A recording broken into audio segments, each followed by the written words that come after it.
श्वेत मुनि द्वारा मृत्यु पर जय पाना। सनत कुमार बोले, हे विभो, दारुवन स्थित तपस्वियों का जो वृत्तांत है उसे सुनने की हमारी इच्छा है। दारुवन में प्राप्त भगवान नीललोहित ब्रह्मचारी दिगंबर रूप से प्राप्त हुए, सो वृत्तांत कहिए। सूत जी बोले, सनत कुमार के ऐसे वचन सुनकर शैलादि बोले, मुनि लोग स्त्री पुरुष और अग्नि सहित देव महादेव के प्रसन्नार्थ दारुवन में घोर तप कर रहे थे। तब प्रसन्न हुए जगन्नाथ वृषभध्वज प्रवृत्ति लक्षण ज्ञान जानने के लिए, निवृत्ति लक्षण ज्ञान की प्रतिष्ठा के लिए, दारुवनवासी मुनियों की परीक्षा से लीला करने के लिए विकट रूप बनाकर दिगंबर 3 नेत्र 2 हाथ कृष्ण शरीर वाले होकर दारुवन में गए और वहां मंद मंद मुस्कान से स्त्रियों में कामदेव की उत्पत्ति कराने, गान तथा भ्रू विलास करने लगे। कामदेव को नाश करने वाले शंकर जी मधुर आकृति वाले उस नारी समूह में काम वृद्धि करने लगे। वन में उस विकृत मूर्ति को देखकर पतिव्रता स्त्रियां भी उन नीलोहित शंकर जी के पीछे पीछे चलने लगी और उनकी पर्णशाला कुटिया के द्वार पर जाके खड़ी हो गई। भगवान शंकर के मुख से हंसने की चेष्टा से वे सभी ऐसी चेतनाहीन होने लगी कि उनके वस्त्र आभूषण गिरने पर भी ध्यान नहीं था। कोई स्त्री शिव को देखकर घूम रही थी और कोई बोही चढ़ा चढ़ाकर विलास करने लगी। कोई नारी जिसके वस्त्र तथा कोंदनी गिर गई है हंसती हुई गान करने लगी। कोई जिनके नवीन वस्त्र गिर रहे हैं अपने कंकनों को विचित्र विचित्र बजाकर गान करने लगी। कोई गा रही है, कोई नाच रही है, कोई धरातल पर गिर पड़ी, कोई हाथी की तरह बैठ गई। परस्पर हंसती हुई आलिंगन करती हुई शंकर के मार्ग को रोकती अति निपुणता करने लगी। कोई पूछने लगी, आप कौन हैं? कोई बोली, बैठ जाओ, कहाँ जा रहे हो? प्रसन्नचित से कहने लगी, हम पर ही प्रसन्न हो जाइए। शंकर जी उनके वचन सुनकर शुभ अशुभ कुछ भी नहीं। तब उनके पति मुनीश्वर अपनी स्त्रियों को व्याकुल देखकर तथा शंकर जी को देखकर कठोर वचन बोलने लगे। उनका तप शंकर के आने पर इस प्रकार अस्त हो गया जिस प्रकार सूर्य के उदय होने पर आकाश में तारे नाश को प्राप्त हो जाते हैं। सुना जाता है कि ऋषि के श्राप से ब्रह्मा का यज्ञ नाश हो गया था और भृगु के शाप से विष्णु को भी 10 बार अपना शरीर धारण करना पड़ा था। गौतम के श्राप से इंद्र के वृषण हो गए। ऋषियों के श्राप से वसु का गर्भ में वास हुआ। ऋषियों के ही श्राप से राजा नहुष सर्प योनि को प्राप्त हुआ।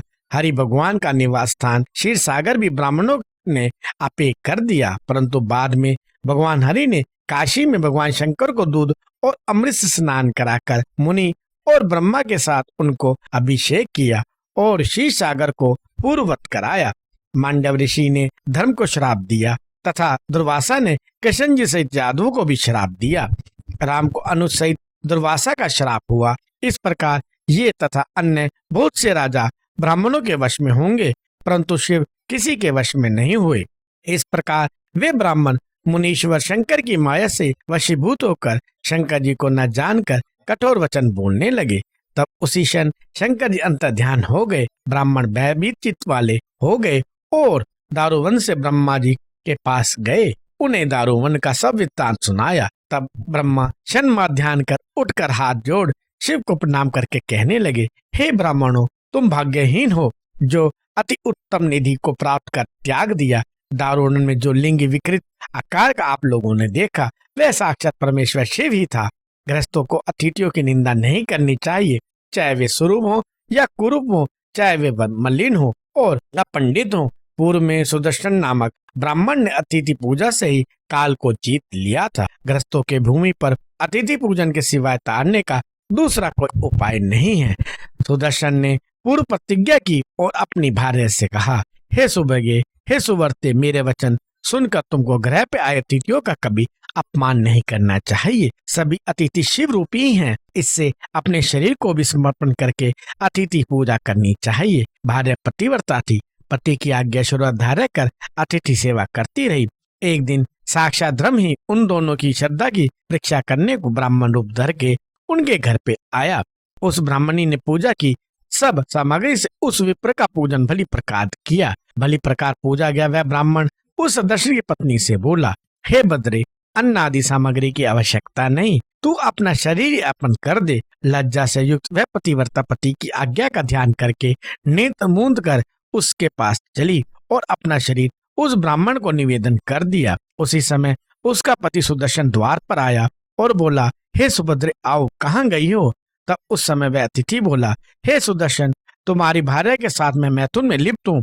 हे विप्र, सूरत के अंत में मैं संतुष्ट होऊंगा। सुदर्शन बोला, हे विप्र, यथा कामना इसका भोग करो, मैं आ रहा हूँ। ऐसा सुनकर धर्मराज ने प्रसन्न होकर अपना स्वरूप दिखाया और इच्छित वरदान देकर बोले, हे विपिंद्र, यह सुशोभना मैंने मन से भी नहीं भोगी, इसमें तुम संदेह मत करो।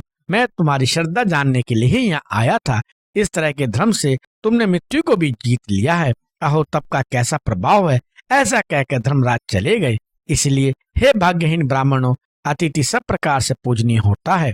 तुमने अतिथि रूप शंकर का अपमान किया है, उन्हीं की शरण में जाओ।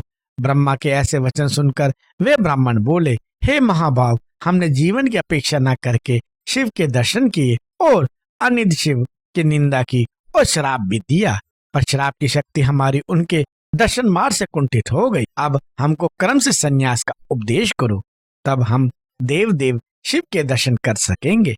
ब्रह्मा जी बोले, पहले गुरु द्वारा 12 वर्ष तक वेदाध्ययन करके फिर अर्थ विचार कर धर्म का ज्ञान करके स्त्री पत्नी को प्राप्त करें। श्रेष्ठ पुत्र उत्पन्न करके और उन पुत्रों को अनुकूल वृत्ति में लगाकर अग्निहोत्र आदि यज्ञों द्वारा यज्ञेश्वर भगवान का पूजन करके वन में जाकर 12 वर्ष 1 मास अथवा 12 दिन तक मुनि दूध पान करता हुआ अग्नि में सब देवों का पूजन करके मंत्र द्वारा यज्ञ पात्रों को भी अग्नि में हवन कर दे। मिट्टी के पात्रों को जल में त्याग, धातु के पात्रों को गुरु को अर्पण कर दे, धन से ब्राह्मणों को दान दे। तब गुरु को प्रणाम कर मुनि का संन्यास धारण करना चाहिए। चोटी सहित केशों को त्याग दे, यज्ञोपवीत भी त्याग कर दे।